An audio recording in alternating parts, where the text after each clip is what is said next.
ग्वाल बालों ने आकर के कही, बोले लाला एक धेनुकासुर नाम का एक दैत्य रहता है, वो अपने बगीचे में खेलने नहीं जाता, उसके बगीचे के आसपास यदि कोई पहुंच जाए तो वो मारने आ जाता है, तू वाको वध कर दे। लेकिन ठाकुर जी के मन में कोई और लीला चल रही है। लाल जी कह रहे हैं धेनुकासुर का वध मेरे हाथों होना जरूरी नहीं है, मेरे हाथों यमुना को अपवित्र करने वाला विशैला जो नाग है कालिया, उसका वध होना बहुत जरूरी है। और कालिया के वध के लिए दाऊ दादा का हमारे साथ में वन ना जाना बहुत जरूरी है। क्यों? बोले बलराम जी कौन है? शेषावतार, शेष नाग ही तो हैं। और बोले नाग के सामने दूसरे नाग को मारेंगे, उसको देखने में अच्छा थोड़ी लगेगा। वो कितने भी हमारे बड़े भैया हों, लेकिन अपनी जात का पक्ष तो लेंगे, अपनी प्रजाति का पक्ष तो लेंगे। ऐसी कोई लीला की जाए कि दाऊ दादा हमारे साथ एक दिन वन जाने से चूके और हम कालिया नाग को मारें। अच्छा ठाकुर जी ये लीला क्यों कर रहे हैं? बहुत ध्यान से सुनना। बदला लेना चाह रहे हैं बलराम जी से। बड़े भैया और छोटे भैया, दो भाई जिस घर में होते हैं उनको पता होगा, बड़ो भैया हमेशा कहा करे छोटे भैया को चिढ़ाते ही रहे। और ठाकुर जी को बहुत चिढ़ाते हैं दाऊ दादा, इतना चिढ़ाते हैं, इतना चिढ़ाते हैं। सूरदास जी ने तो एक पद लिख दिया। ठाकुर जी ने समस्त ग्वाल बालों से कहा, भैया देखो धेनुकासुर का वध हम नहीं करेंगे। यदि धेनुकासुर को मरवानो है तो दाऊ दादा ते कहो, हम अकेले थोड़े ही हैं बलवान, दाऊ दादा भी तो बलवान है।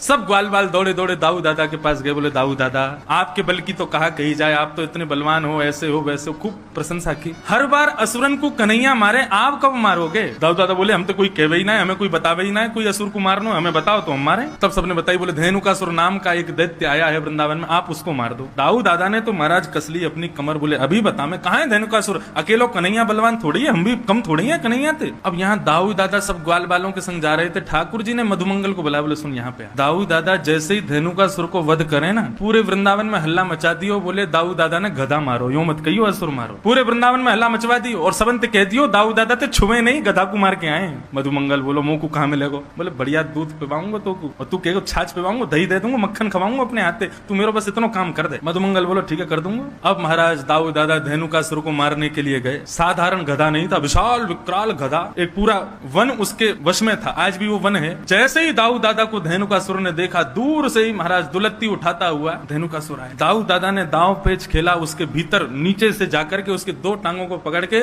आसमान में 4-5 बार घुमा घुमा के एक वृक्ष के पास जाकर के फेंक दिया। वृक्ष से टकरा करके धेनुकासुर का वध हो गया। अब दाऊ दादा सोच रहे हैं लाला हमारो इतने सारे राक्षसन को मारे, सब लोग या को कंधा पे उठा करके सब नाचे, गाँव में धूम मचावे, पूरे ब्रजमंडल में पुष्प वर्षण होवे, गोपी अटारीन ते फूल बरसा में सब स्वागत करें लाला को, आज वैसे ही स्वागत मेरो होवेगो। श्रीदामा आदि सब सखाओं से ठाकुर जी ने कही तुम लोग खूब